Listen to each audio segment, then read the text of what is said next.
Well, hello again, ladies and germs.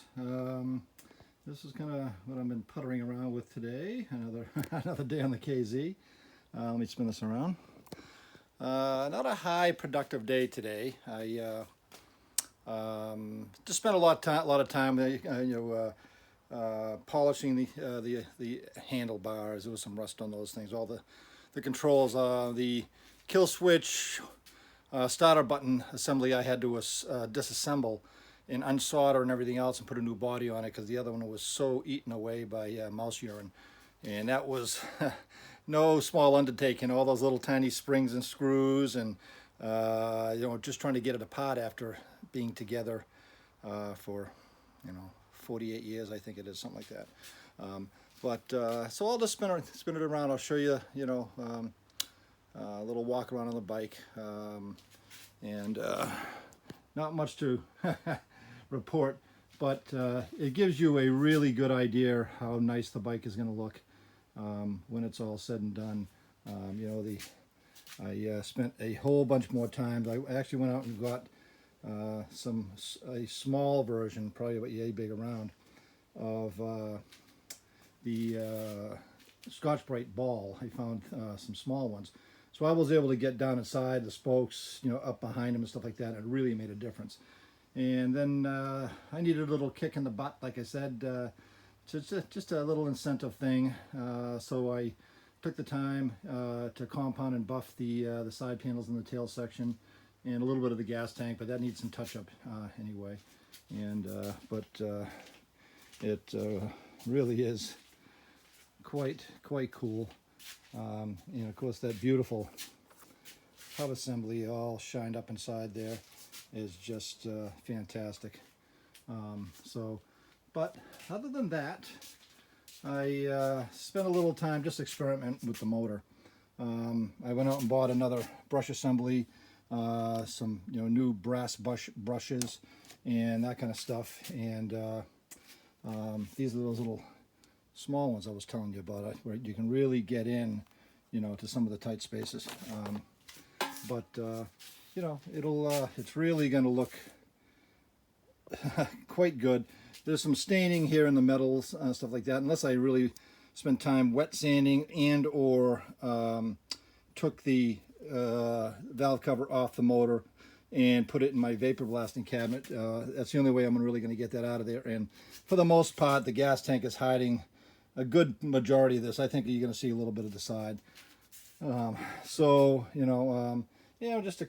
little quick touch of the Scotch-Brite on the side cover, just to see. And so it's going to be a very nice looking piece once it's all said and done.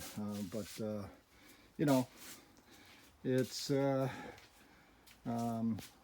going to take a little time away just to do some other stuff. I got some yard work I have to do, and let me spin this around here. I got some yard work and stuff I got to do that I've been putting off. My gutters are packed full of leaves, so I got to get up there and do that kind of stuff. And with one project going, other projects tend to go by the wayside.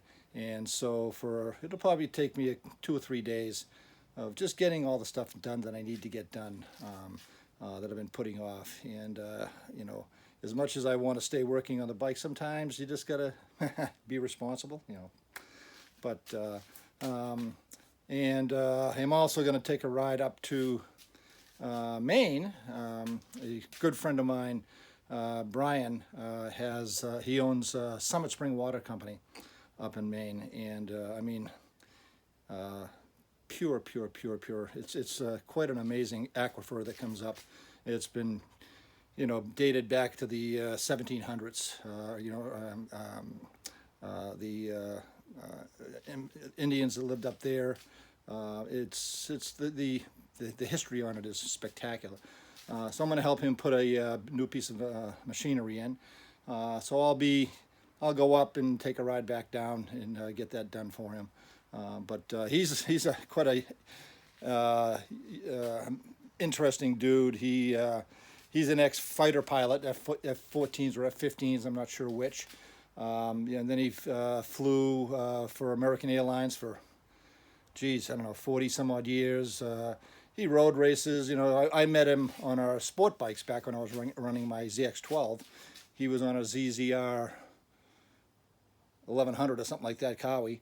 And then we got into the adventure game together. But interesting dude, very smart, and it's just another one of my very close, good friends that I'm proud to say that I have in my life. But anyway, I'm just babbling, so that's just wanted to give an update, and I'll kind of close on the beauty of the KZ400. And thanks, guys.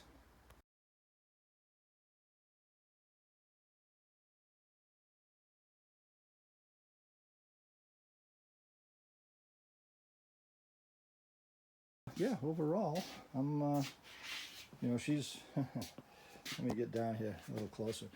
You can tell she is one dirty girl. You know, all of this, I will take that out in the yard and get covered in glass bead. I'll put glass bead in my sandblast gun, and that'll get all of this stuff back to being clean, and especially back here where it hasn't seen the light of day for a long time.